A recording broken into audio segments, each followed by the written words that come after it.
Feryat. Hükümeta Romê destê min û delalika dilê şefqetandî. Min got qey wê mijbîr bike, çend rûşûn wa ji min re silavek şandî. Ew ê rojê şûn wa min zanîbû ew ê mala min û xwe bi hev re şewitandî. Sala îsal ez ûm aşiqê wê keça koçera,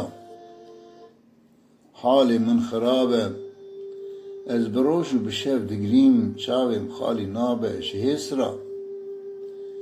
Ê ku hatî serê min ebdalê Xwedê, bila neyê serê hirçû gura.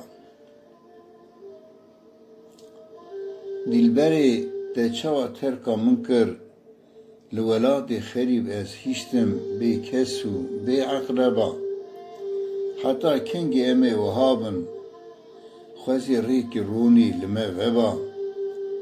Xwezî bi îman û bi Qur'anê, bila mirin hebiya, derdê dilê resîl qet tu nebiya.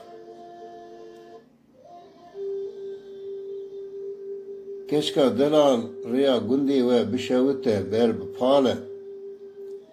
Îro pêncê min temam bû, ez têlê li ser têlê dixim, keva min nayê serê nizam, keva min kuda çiye ma ne li male.